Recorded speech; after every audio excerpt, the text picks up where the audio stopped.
Cafe Lucio owned by Chartwells? At Hong Kong International School, there are only 3 major places where you can get food, and that is the Noodle Shop, the Caf, and Ritaza. And all 3 of these places are owned by a bigger company called Chartwells. And Chartwells is a great example of a monopoly because they are the sole provider of food to the HKIS campus. It also closely follows many of the characteristics of a monopoly. For example, they are the single seller, and which means that one firm produces all the output of a particular product. This is true at HKIS because Chartwells is the only company that can sell food pretty much at our campus, and the only place you can get food on our campus.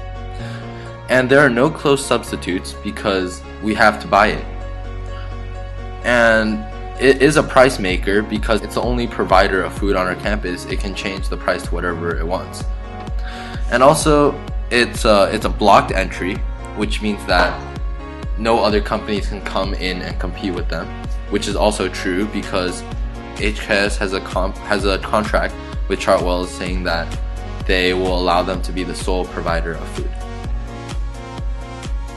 A monopolist will not always charge the highest possible price for its output. A monopolist will maximize its profit when it charges a price where its marginal revenue equals its marginal cost of production.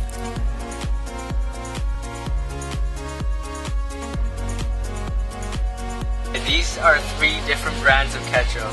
In the Welcome Supermarket in Tai Tam, only 3 brands of ketchup are available: Del Monte, Heinz, and First Choice. These 3 brands of ketchup are an example of oligopoly. An oligopoly consists of a few large firms which produce a homogeneous or differentiated product.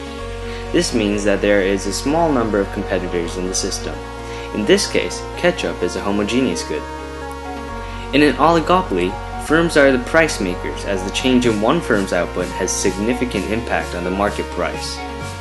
There are significant barriers to entry which keep the number of firms small and allow oligopolists to earn economic profits in the long run.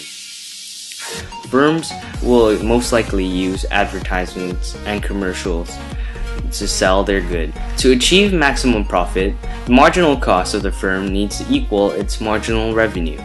Firms are independent, so therefore each firm must consider its rival's decisions in changing its price, output, and advertising.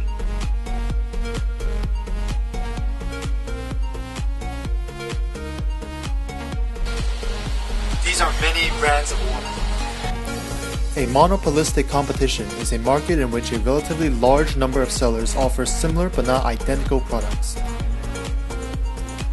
In the case of the market for water, which we see at Welcome, there are many choices, indicating many competitors selling water. Each bottle of water is similar but may slightly differ in the quality or place of origin. Each firm has a tiny percentage of the total market, meaning that each firm has some degree of price setting but will not significantly affect the other firms if at all. It is relatively easy to enter and exit the market based on whether or not there is a profit to be made. Generally, due to the competition, there is no long-term economic profit.